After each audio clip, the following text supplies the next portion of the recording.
Muito boa noite a todos. Que a paz do nosso Mestre Jesus seja sempre em nossos corações. Hoje nós vamos reflexionar acerca da infelicidade e da felicidade reais. A felicidade, para uns, é o objetivo principal da vida. Para outros, uma ilusão, uma utopia.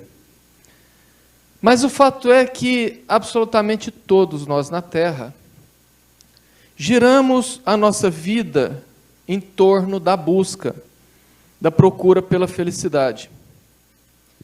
O problema é que cada um de nós vê a felicidade de maneira distinta. Para uma parte de pessoas, ser feliz é viver em sorrisos, em gargalhadas, é viver os prazeres que a vida permite, que a juventude permite. Para outros, é uma paz interior, nem que essa paz seja conquistada às custas de um isolamento da sociedade, do mundo, das intempéries. Para outros ainda, ser feliz é ter condição de gozar tudo o que a vida e que as conquistas materiais podem proporcionar. Então, quando nós observamos o conceito da felicidade, ele é muito diverso dentro da nossa humanidade.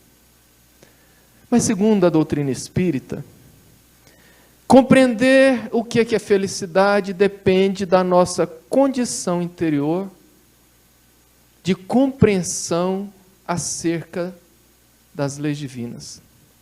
Pode parecer um pouco confuso, mas a ideia é que durante essa reflexão nós possamos entender como que a felicidade ou a infelicidade é um conceito muito diferente do que a grande maioria das pessoas entendem. E pior, e buscam. Desde os primórdios, nós nos acostumamos a entender que a felicidade, ela girava em torno de três coisas: o poder, a riqueza e a beleza. Quem busca o dinheiro, ou busca o poder, ou busca a beleza, acredita que tendo um desses três fatores, e de preferência os três juntos, pode ser extremamente feliz. No entanto, o ideário popular imagina que a beleza, o poder e a riqueza, e o dinheiro, a riqueza, permite com que quem os detém pode ter muitos momentos de alegria e de prazer. E se tem alegria e prazer, naturalmente tem felicidade. Bom, o apoiador mais notório dessa tese foi Sigmund Freud. O Freud dizia que a felicidade ela é pessoal e que nós só conseguimos ser felizes quando nós conseguimos satisfazer todos os nossos prazeres. Portanto, a infelicidade é a incapacidade de satisfazer os nossos prazeres. Sem desmerecer o grande pai da psicanálise, que era materialista, essa ideia acabou cimentando a noção da humanidade em relação ao que necessitamos para ser felizes. O problema é que quando nós buscamos a felicidade, seja ela em qualquer conceito, quanto mais corremos atrás, mais aparentemente ela se distancia. Menos nós temos condições de encontrá-lo, o que fez Vicente de Carvalho, poeta, dizer que a felicidade é um pomo, um fruto. A felicidade é um pomo que pomos aonde não estamos e que nunca estamos onde o pomos. E é interessante, porque se nós pegarmos esses 3 fatores, que a grande maioria das pessoas acreditam que traz felicidade, a riqueza, o poder e a beleza, quem tem dinheiro nunca está satisfeito com a quantidade que tem. Sempre busca ter mais. Por maior que seja a sua fortuna, ele sempre acredita que ele precisa alcançar um volume maior, um montante maior. Quem tem poder também acha que precisa ter mais poder, que precisa dominar mais, que precisa ser, portanto, mais respeitado. E quem possui beleza nunca está satisfeito com o que tem ou com o que é. Sempre busca alguma coisa, dizendo que quando a pessoa busca esses fatores e alcança, ele descobre que a felicidade não está ali e precisa ir mais além. Se eu ando a pé, eu acho que eu serei feliz o dia que eu tiver uma bicicleta. Eu compro a bicicleta e descubro que numa cidade como Jataí, que tem muitas subidas, é algo que cansa muito, que demora muito, então eu não sou feliz por ter uma bicicleta, eu serei feliz quando eu tiver uma moto. Aí eu compro a moto e eu consigo me deslocar com mais rapidez. No entanto, em dias chuvosos como estamos passando, a moto não é interessante. Então, eu não fui feliz. Eu vou ser feliz o dia que eu comprar um carro. E eu compro um carro e descubro que eu tenho que pagar imposto maior, que é difícil estacionar, principalmente no centro da cidade, que é algo que me limita em muita coisa, e assim eu vou sempre almejando algo mais e descobrindo que quando eu alcanço aquele algo mais, aquilo não me dá felicidade. Quem mora de aluguel quer ter uma casa, quando compra uma casa quer ter um apartamento, compra um apartamento quer ter uma casa na praia, e de repente compra a casa na praia, quer ter uma casa na montanha, e assim por diante. Mas alguém fala, não, isso é conversa de invejoso, porque morre de inveja de mim que tenho dinheiro, ou de mim que tenho poder, ou de mim que detenho uma beleza acima da média. Não. Isso não é papo de invejoso, porque quem fala isso é a ciência. A década de 1990 foi conhecida como a década do cérebro. O cérebro até a década de 1990 não era muito conhecido, porque existiam limitações para estudar o cérebro humano. Podia-se estudar em cadáveres, mas o cérebro morto não dá as referências necessárias. A partir, então, da década de 1990, com a invenção de equipamentos que escaneiam, que têm a capacidade de observar o cérebro funcionando com a pessoa em vigília, acordada, viva, principalmente o PET scan, a coisa mudou totalmente de figura. Inclusive, se descobriu que o cérebro tem 2 funcionamentos, o elétrico e o químico. Antes, achava-se que era só o químico. Por isso que dizia que alguém apaixonava por outra pessoa, diziam que rolava uma química.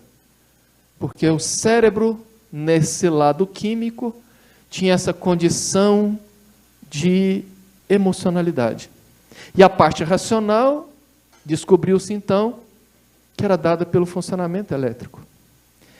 E ali, fazendo então as pesquisas, e ela desenrolou com mais efetividade nos Estados Unidos, porque o governo americano derramou dinheiro para se identificar o que podia dentro do cérebro humano. Eles tentavam descobrir como eram os processos de funcionamento do cérebro. Então já se tinha descoberto muitas coisas. Já se tinha descoberto, por exemplo, onde no cérebro que dava o prazer, a dor, e buscava então descobrir os processos afetivos e emocionais, porque imaginava que descobrindo o funcionamento, ou como se davam os processos afetivos e emocionais, poderiam, por exemplo, tratar, entre aspas, esquizofrênicos, psicóticos, criminosos, psicopatas. E dentro dessa busca, eles encontraram uma área no cérebro que chamaram a área da satisfação. Perceberam que todas as vezes que uma pessoa estava satisfeita com algo, ou seja, algo que a alegrava.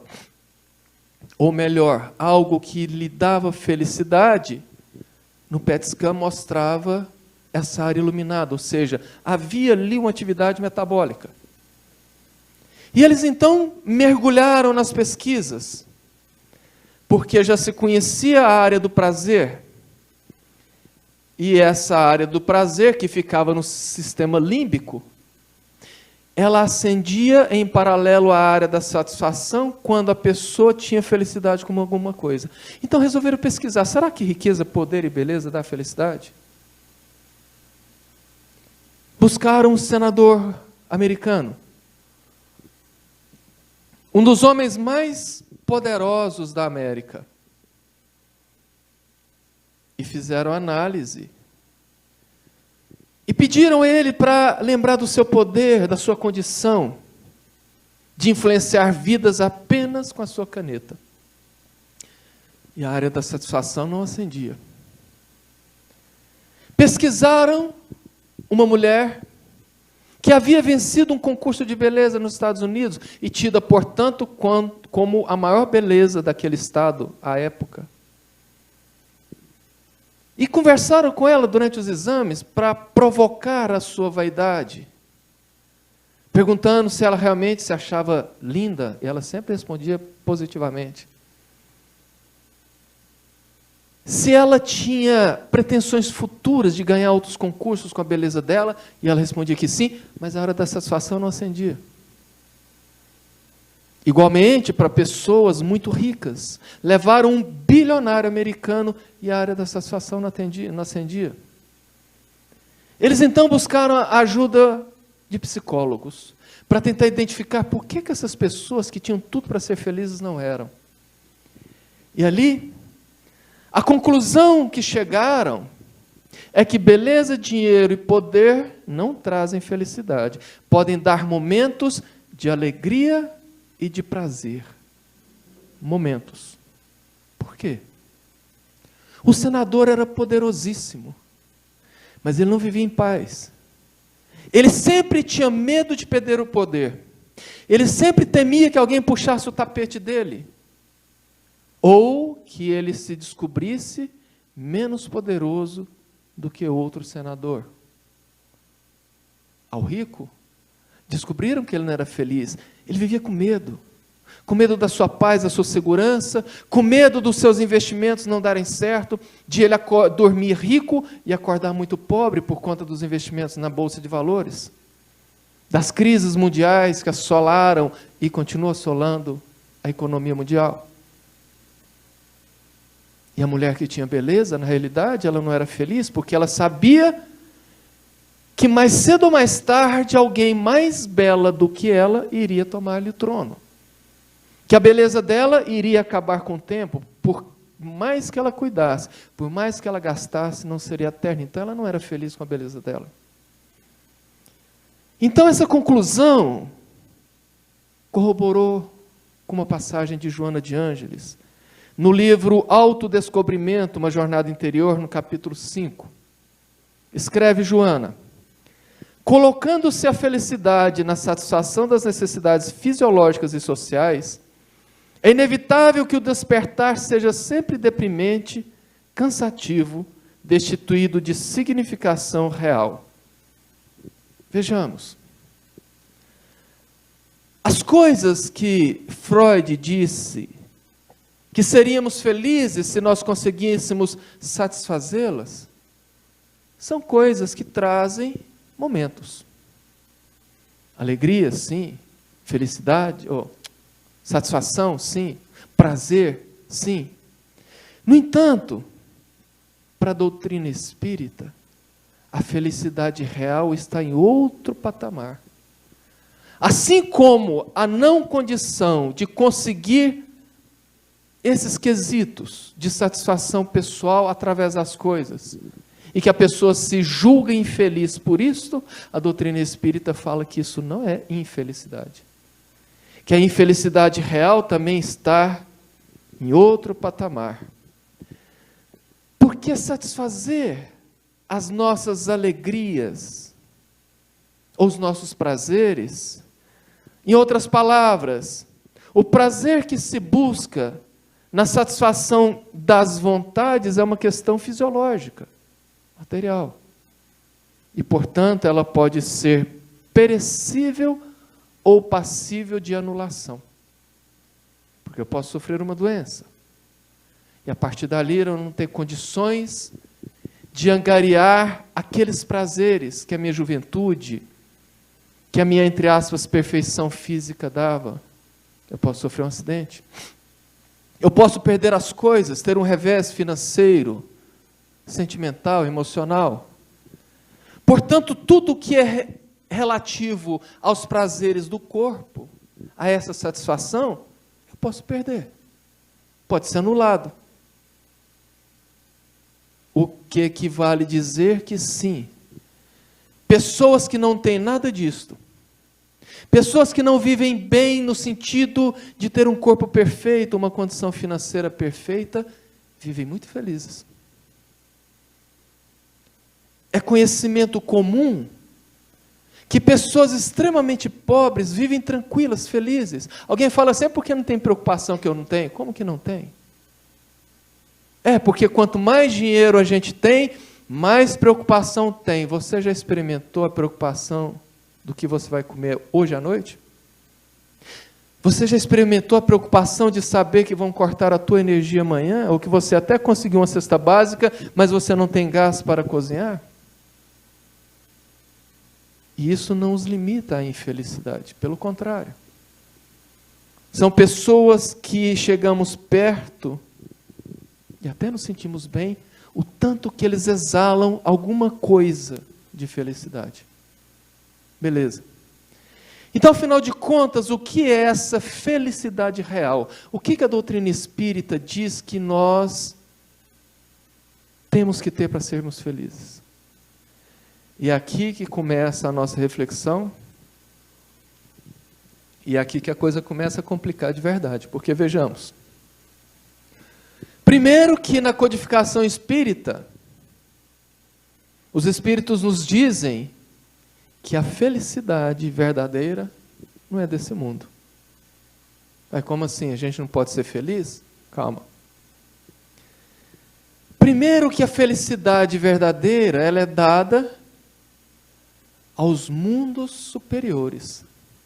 Mas a Terra, que é um planeta de relatividade, onde tudo aqui é relativo, a boa notícia é que a felicidade verdadeira, nós não podemos conhecê-la nesse mundo, mas ela começa nesse mundo. Então nós temos condições de termos os pródromos, as degustações, o início da sensação da felicidade verdadeira. Ou seja, neste momento evolutivo nosso na Terra, tentar explicar o que é felicidade verdadeira é como explicar as cores para um cego de nascença. Porque quando o cego se tornou cego depois de um certo tempo e pôde conhecer o mundo, fica fácil você explicar as cores, mas para alguém que nasceu cego é impossível. Até mesmo porque eu não sou nenhum espírito puro, então eu não saberia também explicar o que seria a felicidade verdadeira. Mas nós estamos aqui para explicar como que essa felicidade verdadeira começa na Terra, como os espíritos disseram. Portanto, essa felicidade absoluta, ela se dá nos mundos absolutos e jamais nos mundos relativos. Mas para a gente saber como é o começo da felicidade e como nós podemos sentir a felicidade no seu grau máximo, segundo a Terra pode proporcionar, nós precisamos, então, fazer a pergunta de $1 milhão. Como alcançar a felicidade? Bom, a doutrina espírita nos apresenta um caminho, que não é um caminho reto, pavimentado, lisinho, tranquilo, bonito. É um caminho tortuoso, cheio de obstáculos, cheio de rampas íngremes, cheio de buracos. Porque esse caminho, ele é construído pelas nossas imperfeições. E trilhar esse caminho vencendo as nossas imperfeições, isso não é fácil. Portanto, nós precisamos começar com 2 passos. O primeiro passo é virar a chave do entendimento do que seja felicidade para nós. Porque se você ficar imaginando que a felicidade é ter coisas, é ser algo ou alguém, você não vai conseguir compreender qual é a noção verdadeira da felicidade. Segundo, você precisa responder: quais necessidades eu preciso satisfazer para me tornar feliz? Essa palavra ela é fundamental. Quais as necessidades? Nós não podemos confundir necessidade com desejo. Porque muita gente vai buscar na sua mente os seus desejos. Ou seja, vai se perguntar assim: quais os desejos eu preciso satisfazer? Não. Porque quando a pessoa confunde desejo com necessidade, ela vai tornando as coisas muito mais supérfluas. E isto vai se tornando primordial, as coisas supérfluas, para a sua existência. E ela, sem se dar conta, vai colocando condições para ser feliz. Ou seja, eu preciso satisfazer os meus desejos, e não é isto. Eu preciso satisfazer as minhas necessidades. Lá no Livro dos Espíritos encontramos uma pergunta que fala exatamente disto. No entanto, esses 2 passos são fundamentais, mas eles sempre esbarram no nosso atraso moral. Porque nós somos muito mais prazer do que emoção. Nós estamos muito mais ligados à animalidade do que à angelitude. Então, até quando nós pensamos nas nossas necessidades, a nossa tendência é imaginar necessidades materiais. Mas vamos entender, porque isso passa pela nossa reencarnação, pela nossa vivência aqui na Terra. Vamos fazer uma comparação que talvez 95% das pessoas vão entender muito fácil, e os outros 5% vão entender fácil. Imaginemos o Big Brother Brasil. Pessoas são escolhidas e colocados dentro de uma casa, onde precisam seguir regras, e estão sendo observados 24 horas por dia por diversas câmeras, que transmitem ao vivo as suas vidas. E eles sabem disso. O problema é que depois de um tempo que eles estão lá dentro, eles se acostumam tanto com aquela vivência que não se dão conta que estão participando de um jogo. Não se dão conta que eles estão sendo vistos por todo mundo. E ali começa a aflorar a personalidade de cada um. Por quê? Porque cada um quer vencer o jogo. Então, naquele afã de tentar vencer, eles vão se mostrando quem são. Vão se agrupando, vão armando ciladas ou caindo em ciladas. Vão rindo, sorrindo, chorando, desesperando. E ali naquela vivência, eles esquecem que estão sendo observados, mas que depende do comportamento deles serem escolhidos o campeão ou a campeã. Lá dentro, as pessoas então começam a achar que a felicidade é ser o líder, que a infelicidade é ter que passar um tempo na xepa, que felicidade é ter a comida, que infelicidade é viver com a ração contada, que felicidade é poder participar da festa, que infelicidade é não poder participar da festa, ser o tal do monstro. Só que as pessoas se esquecem que quem está observando e que vai votar, não está preocupado se ele foi o líder ou deixou de ser, se ele passou fome ou não. Está preocupado com o comportamento dele. Mas ele acha que lá dentro a vida é aquilo. E quando sai, tem uma surpresa. De descobre que ele não era bem visto pelo seu comportamento e que as coisas que ele achava que em valorizando daria pontos, não deu. É mais ou menos assim com a nossa reencarnação. Nós mergulhamos na carne e viemos para essa casa, onde estamos sendo observados 24 horas pelas câmeras, que são os olhares dos espíritos que nos acompanham de toda a ordem. Só que aqui dentro nós passamos a vivenciar as emoções, as coisas da vida, do dia a dia, e nos esquecemos que somos alma numa passagem temporária no corpo, e começamos a achar que nós somos um corpo que tem alma, numa vivência aqui dentro, na matéria, e que felicidade é justamente essas coisas que a gente falou aqui até agora. E que a infelicidade é o revés. Então, quando Freud disse que a intenção de que o homem seja feliz não está contida no plano da criação, é exatamente esse o ponto de vista de quem não consegue transcender o entendimento real da nossa vida, que vê tudo como materialidade.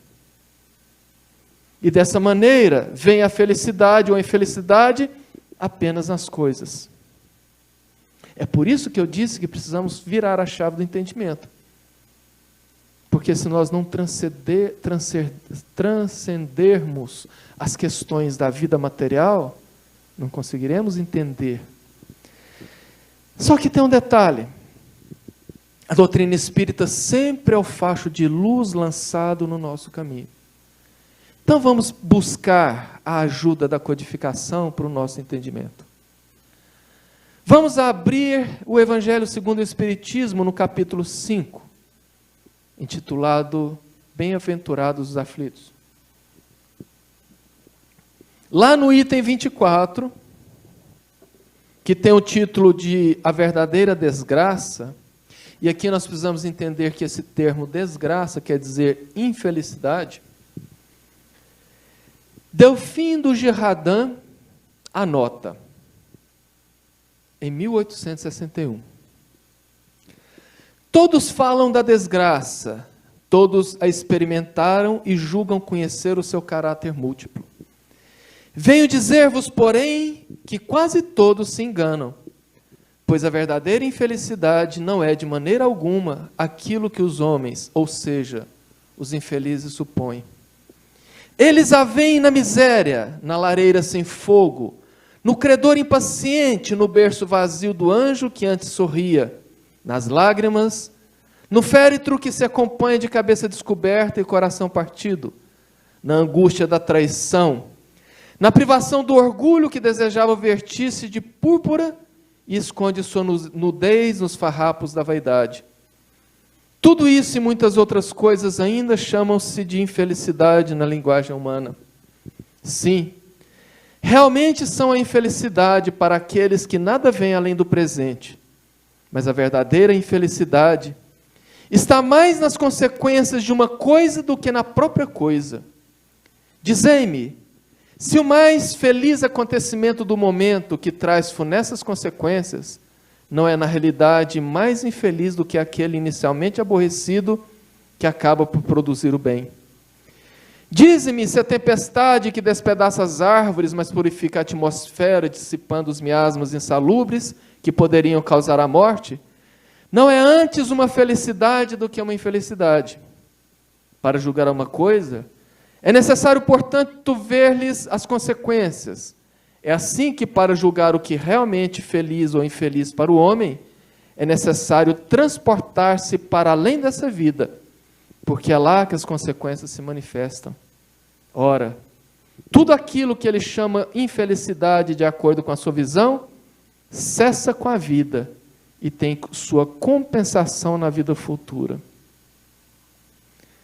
Delfim do Girardin diz que o que nós achamos que é infelicidade, na realidade não é. Porque uma vida difícil, ela vai encerrar com o túmulo. E nós podemos colher as boas consequências de ter vencido uma prova ou uma expiação após o desencarne. Uma vida limitada por um corpo bilioso vai acabar com a desencarnação, e nós podemos colher os louros, retornando para a pátria espiritual, vitoriosos por termos corrigido o nosso perispírito. E ela contradiz totalmente Freud. Só que Delphine enumera ainda situações que nós aparentemente imaginamos como infelicidade, como felicidade, e que na realidade são infelicidades. Vejamos. Ela fala da alegria aparente. Nem sempre uma pessoa que gargalha está feliz. Segundo a psicologia moderna, geralmente as gargalhadas escondem grandes conflitos, grandes transtornos. Porque a pessoa que é feliz, ela não precisa gargalhar. Ninguém nunca viu Jesus gargalhando, pelo contrário. Raramente via-se Jesus sorrir. Você quer dizer então que Jesus era triste? Não, isso é outro departamento, outra coisa. Mas ele não gargalhava, ele sorria. Carvalho, tenho uma teoria. Que Jesus, por ser um espírito puro, tinha um corpo tão perfeito que ele evitava sorrir para não humilhar as pessoas, porque devia ter dentes perfeitos. No mundo onde faltar mais da metade dos dentes da boca era a coisa mais normal do mundo, porque não tinha saúde bucal, não tinha dentistas. Mas ele também não gargalhava. O sorriso que a gente vê estampado nas redes sociais, aquela vida de alegrias, aquela vida de delícias, a realidade é muito diferente. Nem todos que sorriem para as fotos que estampam nas redes sociais estão verdadeiramente felizes. Ali escondem verdadeiros abismos particulares. Quantas pessoas postam suas alegrias em meio a momentos com amigos, com viagens, com situações com seus bens materiais, mas na realidade estão buscando ali fugas para os seus vazios existenciais. Quantas pessoas aparentam viver um casamento perfeito, filhos, o maridão legal, ou a esposa legal, uma vida perfeita para a aparência que a sociedade vê, mas que entre quatro paredes vivem verdadeiros dilemas, verdadeiras desgraças. Momentos gloriosos que ocultam dramas e mais dramas. Então transparece apenas uma alegria transparente. E Joana de Ângeles anota no mesmo livro: há uma terrível preocupação para ser visto, fotografado, comentado, vendendo saúde e felicidade, mesmo que fictício. No entanto, a conquista desse triunfo ou a falta dele produzem solidão. Atualmente, grande parte de pessoas buscam, através da vitrine das redes sociais, projetar aquilo que não são. Mariah Carey, uma das principais vozes da música atual, que conquistou holofotes, disse que ao apagar as luzes do palco e retornar para casa, ela abria suas redes sociais e via as fotos postando alegrias e mais alegrias e felicidades, mas ela estava sozinha, mergulhada no álcool, amargando a sua solidão. Freddie Mercury, nos maiores astros da música pop internacional, inglês, que todo mundo invejava a sua vida porque tinha mansões, carros, uma vida badalada, cheia de festas. Dizia que daria todas as suas mansões para ter um dia de real felicidade, porque todos que o cercavam eram bajuladores, queriam se aproveitar dele. Recentemente eu estava assistindo uns cortes de podcasts no YouTube, e achei lá alguns sobre o Vitor, o Léo, aliás, da dupla Vitor e Léo.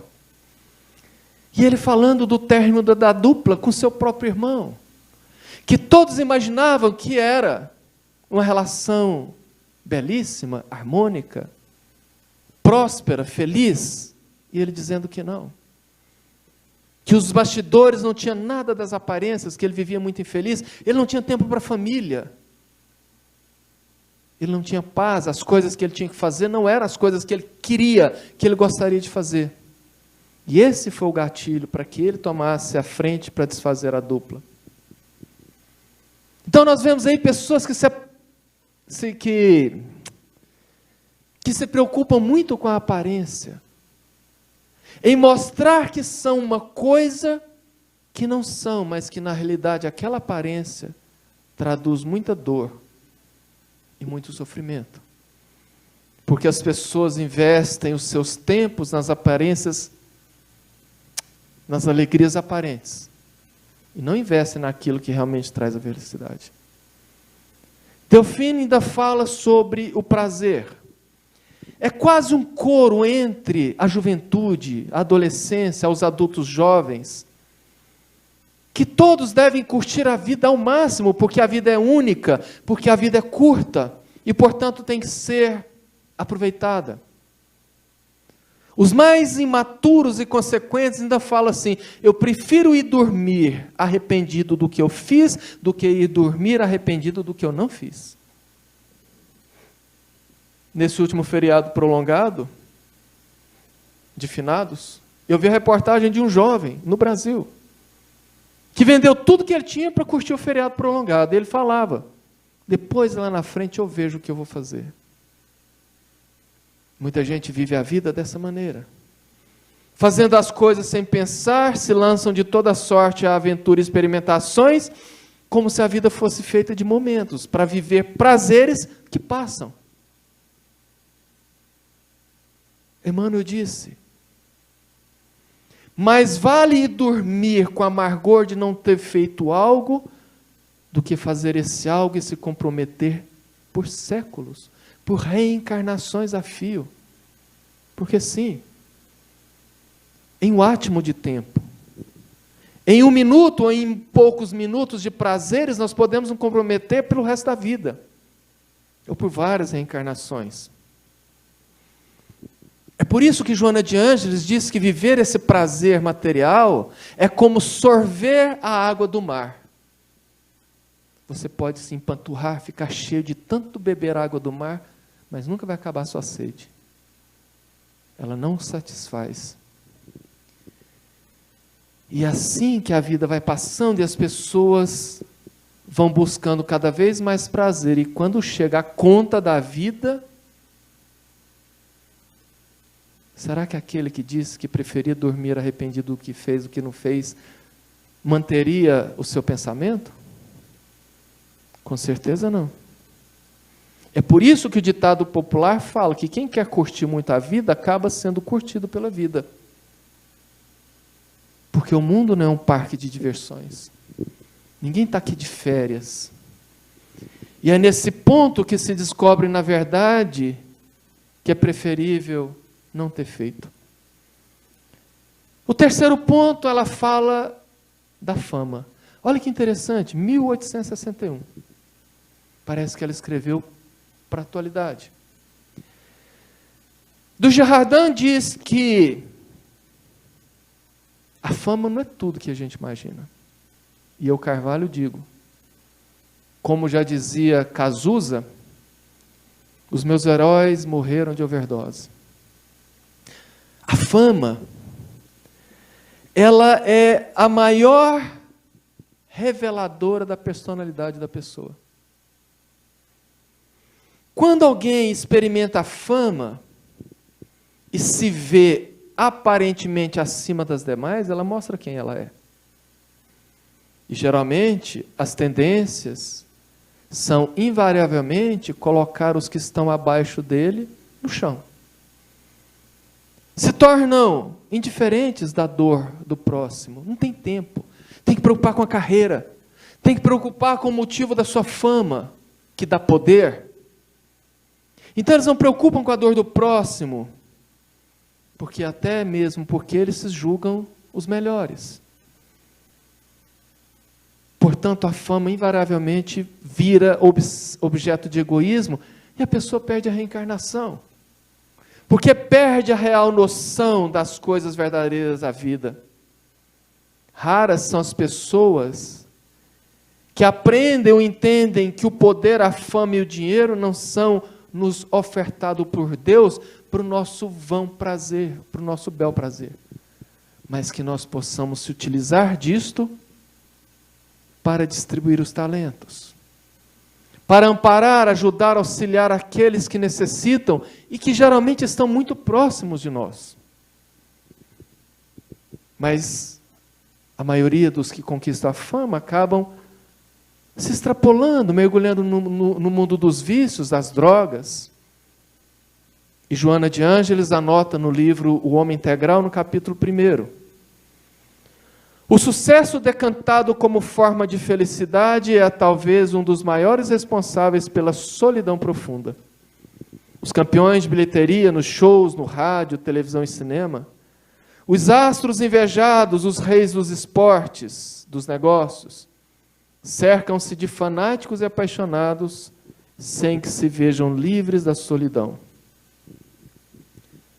E quando perdem a fama por um motivo e voltam para a vida normal, não conseguem lidar.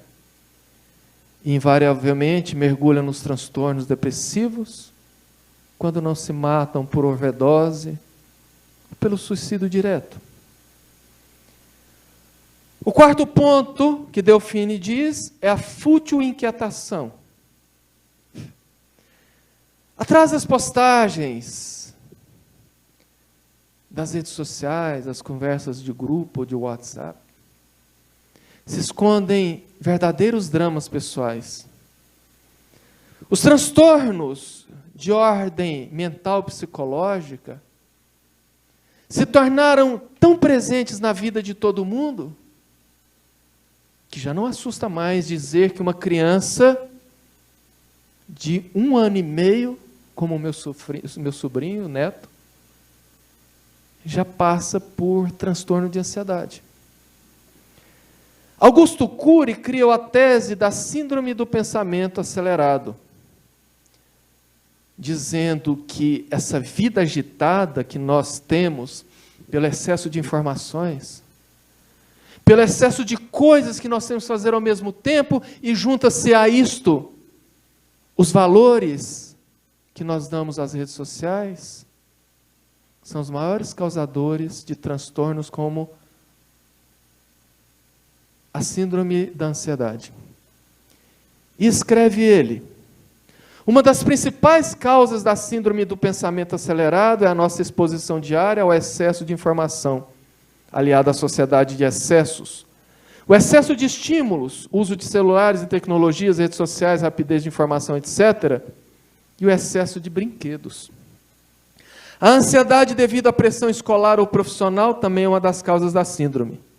A tecnologia é uma ferramenta que favorece muito o aumento dos casos de síndrome de pensamento acelerado. Os estímulos e excessos de informações crescem cada vez mais à medida que os aparelhos de televisão, computadores e videogames se popularizam. As redes sociais, por exemplo, são responsáveis por muitos quadros de ansiedade devido ao hábito das pessoas passarem o tempo todo checando suas notificações e mensagens. Além disso, dentro de um curto período navegando na rede social, o indivíduo absorve uma quantidade absurda de textos e imagens, fator que gera cansaço e esgotamento mental. O quinto ponto que Delphine fala, a louca satisfação da vaidade. As redes sociais viraram verdadeiras redes narcisistas, onde todo mundo quer mostrar a si próprio, onde desfilam toda sorte dos mais diversos tipos de vaidade.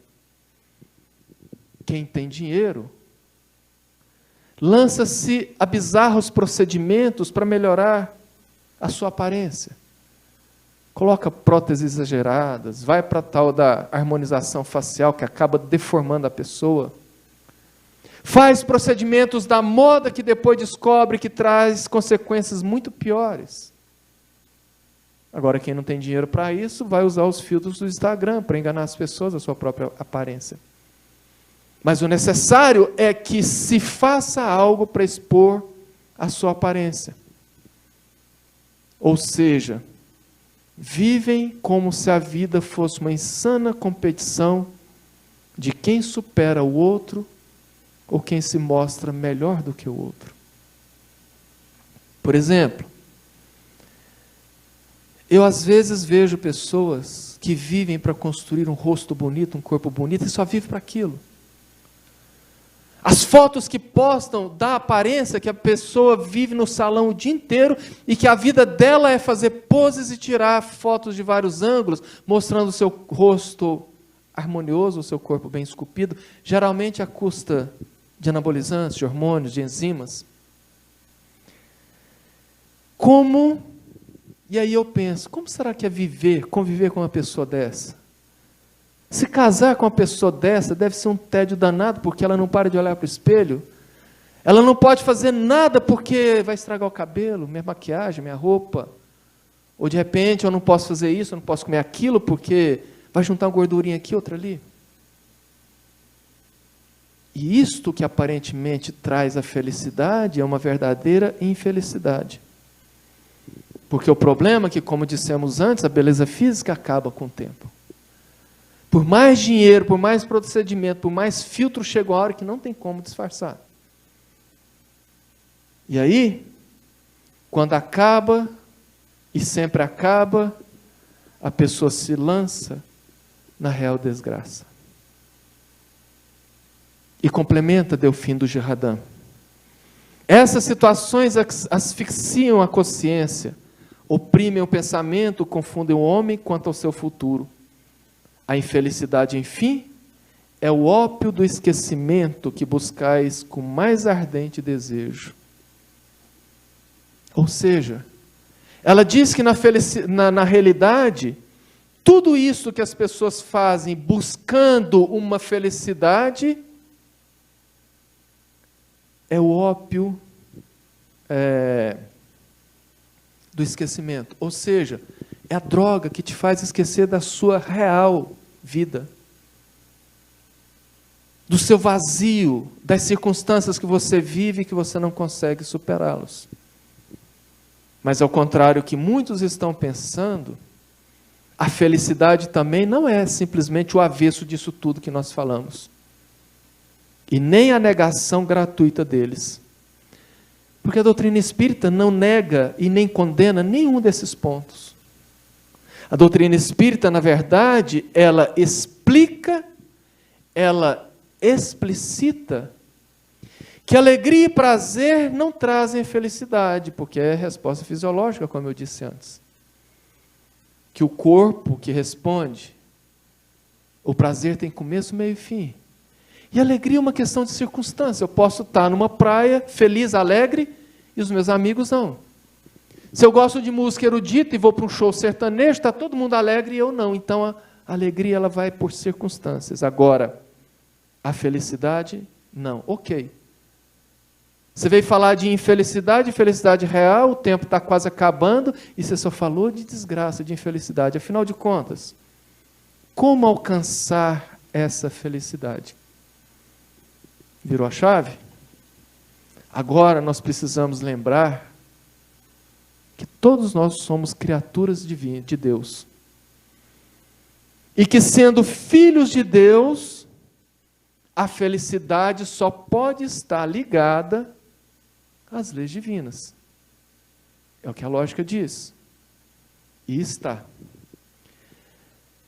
E de uma maneira assim muito didática, como receitinha de bolo, eu vou tentar passar aqui o que os Espíritos nos orientam em vários livros. Que para a gente começar a viver a felicidade que se permite no mundo, na Terra, nós precisamos entender que o gosto, a degustação, um pontinho de felicidade nós podemos sentir com um ato no bem. Ou seja, tudo que nós fazemos em conformidade com as leis divinas nos traz uma sensação de felicidade interior. Quando a gente ajuda uma pessoa, faz alguma coisa correta, despretensiosamente, ao final nós sentimos bem. Ué, então como que eu vou saber se eu estou fazendo ou se eu estou agindo conforme as leis divinas? A consciência acusa. Ela nos orienta, ela nos mostra. Às vezes nós fazemos algo que ajuda outra pessoa, que muda a vida da outra pessoa, e às vezes a pessoa nem sabe. Mas aquilo nos traz algo bom. Essa é a sensação pálida do que é a felicidade. Aí alguém pergunta, mas isso não é alegria? Não. A diferença é que a alegria está ligada ao resultado. Eu faço algo para alguém e vou ficar alegre se aquele é algo que eu fiz para alguém deu certo para ele. A felicidade não. Eu faço algo para alguém, independente do resultado, que muitas vezes eu nem sei o que é, eu sinto bem.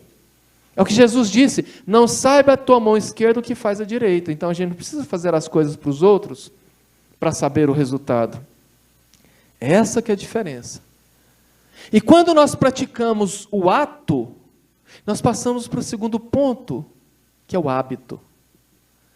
Se quando eu pratico algo, me dá um quê de felicidade, se eu passo a praticar aquilo constantemente, eu vou formando as partículas de modo a ter uma felicidade maior. É como se o ato fosse gotas, e o hábito, a poça de água formada pelas gotas. O que muda substancialmente a maneira que nós vivemos as nossas emoções. Muda a maneira que nós enfrentamos a vida, porque quando nós começamos a tornar a prática no bem um hábito, nós passamos a ficar realmente mais felizes, transparecemos aquilo, e aquilo automaticamente nos fortalece para o enfrentamento das dores, dos problemas. Muitas coisas que pareciam ser grandes se tornam pequenas, nós nos tornamos mais fortes para o enfrentamento, inclusive da morte. Porque é com hábito que nós aprendemos. Quando você vai estudar uma língua, você só aprende a língua se você tiver o hábito da prática da língua. Se você ficar um tempo sem falar a língua, você vai se esquecendo.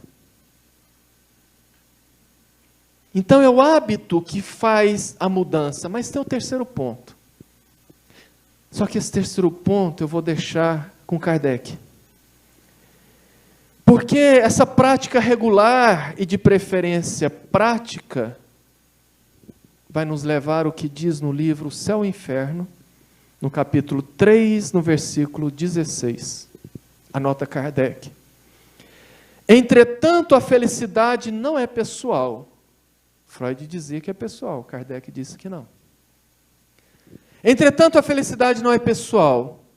Se fosse tirada apenas de si mesmo, se não se pudesse compartilhar com o outro, seria egoísta e triste. Ela, a felicidade, está também na comunhão de pensamentos que une os seres simpáticos, os espíritos bem-aventurados, atraídos uns para os outros pela semelhança das ideias, dos gostos, dos sentimentos. Formam vastos grupos ou famílias homogêneas, nas quais cada individualidade irradia suas próprias qualidades e é penetrada pelos eflúvios serenos e benfazejos que emanam do conjunto, cujos membros ora se dispensam para se dedicarem à sua missão, ora se juntam num ponto qualquer do espaço para comunicarem uns aos outros o resultado de seus trabalhos, ora se reúne em volta de espíritos de ordem mais elevada para receber os seus conselhos e as suas instruções. Ou seja, o que Kardec nos orienta, segundo os espíritos, é que a felicidade real, ela só pode ser planificada quando ela é vivida em grupo. Quando eu começo a praticar o bem e passo a ter o bem como hábito, eu começo a ver o outro como irmão. Quando eu irradio aquele bem que eu sinto para as outras pessoas que estão à minha volta, eu vou compartilhando aquela alegria que dá a real noção de felicidade, porque eu apenas sentir é algo frio e egoísta.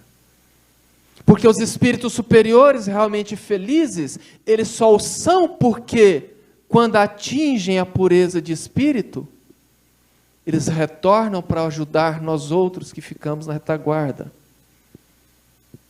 E quando você associa suas partículas de felicidade com todo mundo, você passa a experimentar a felicidade em plenitude. Olha o Divaldo Franco, aos praticamente 95 anos de idade, que vive sorrindo e com aparência jovial para aquela idade. Pergunta, Divaldo, qual é o elixir da juventude? Alegria de viver. E o que dá a alegria de viver dele? Compartilhar o que ele sabe, amparar quem precisa. Porque tudo na natureza vive em grupo, do átomo ao arcanjo.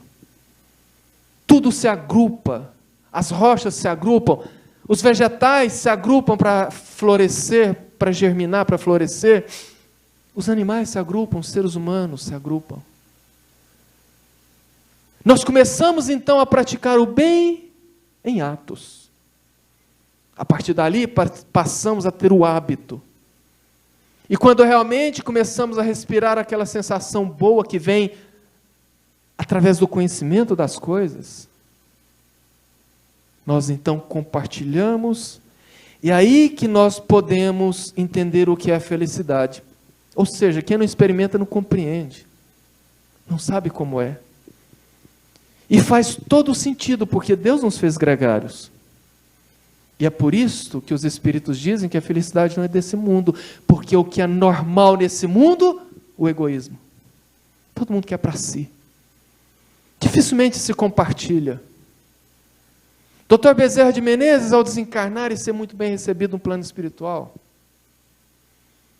recebeu através de Celina, como se fosse uma secretária de Maria Santíssima, o recado de que ele poderia escolher qual orbe mais evoluído do que a Terra ele poderia reencarnar. Ele disse que, se fosse lícito pedir, que ele não saísse da Terra enquanto tivesse um coração sofrendo, uma boca passando fome, porque ele precisava compartilhar a felicidade que ele havia alcançado. Portanto, é a comunhão dos seres que se simpatiza, que nos torna felizes. É por isso que explicar as cores para um cego de nascença é difícil. É por isso que explicar a real felicidade para quem ainda vê apenas o umbigo é difícil. Mas quando nós começamos a vivenciar e a experimentar essas partículas de felicidade e ver que é muito melhor do que tudo o resto junto, a gente empolga e constrói indubitavelmente. Fica aqui então a reflexão para a nossa semana. Muito obrigado a todos e que Jesus nos abençoe.